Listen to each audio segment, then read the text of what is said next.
മഹാബലി ഒരു പവർഫുൾ മാനിഫെസ്റ്റർ ആയിരുന്നു. ഈ ഓണക്കാലത്ത് നിങ്ങളുടെ ആഗ്രഹങ്ങൾ എങ്ങനെ ലൈഫിലേക്ക് മാനിഫെസ്റ്റ് ചെയ്യാം എന്ന് ചിന്തിച്ചിട്ടുണ്ടോ? ഓണം എന്ന് പറയുന്നത് സമൃദ്ധിയുടെയും കൊയ്ത്തിൻ്റെയൊക്കെ ഉത്സവമാണ്. അതുകൊണ്ട് തന്നെ നമ്മുടെ ലൈഫിലെ സമൃദ്ധി, പ്രോസ്പെരിറ്റി ഒക്കെ അട്രാക്റ്റ് ചെയ്യാൻ ഏറ്റവും ബെസ്റ്റ് ടൈം ഇതാണ്. അതിന് നിങ്ങൾ എന്താ ചെയ്യേണ്ടതെന്ന് ഞാൻ പറഞ്ഞുതരാം. അതിനു മുന്നേ നിങ്ങൾ അബണ്ടൻസ് മാനിഫെസ്റ്റ് ചെയ്യാൻ റെഡി ആണെന്ന് യൂണിവേഴ്സിനെ അറിയിക്കാൻ ഈ റീല് 2 പേരിലേക്ക് ഷെയർ ചെയ്യൂ. നിങ്ങൾ ഈ എനർജി ഷെയർ ചെയ്യുമ്പോഴാണ് അതിൻ്റെ പവർ കൂടുന്നത്. മാവേലിയുടെ കാലഘട്ടം അബണ്ടൻസിൻ്റെ കാലഘട്ടമായിരുന്നല്ലേ? എല്ലാവരും വളരെ റിച്ച് ആൻഡ് ഹാപ്പി ആയിട്ട് ജീവിച്ച സമയമാണത്. അതുപോലെ കാലഘട്ടം നിങ്ങൾക്ക് നേടാൻ ഞാൻ ഈ പറയുന്ന 2 ടെക്നിക്സ് യൂസ് ചെയ്യൂ.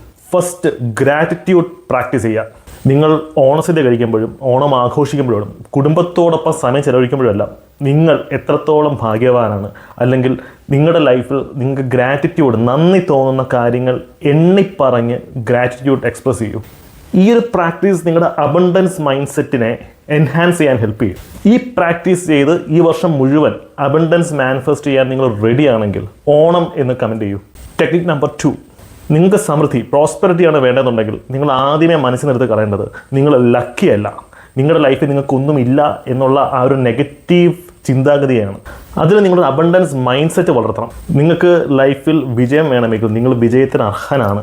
അൺലിമിറ്റഡ് ആയിട്ടുള്ള സക്സസ് നേടാൻ നിങ്ങൾ റെഡിയാണെന്ന് നിങ്ങളുടെ മനസ്സിനെ പറഞ്ഞ് പഠിപ്പിക്കണം. ഈ ഓണം നിങ്ങളുടെ ലൈഫിലെ ഒരു പുതിയ ചാപ്റ്ററിന് തുടക്കമാവട്ടെ.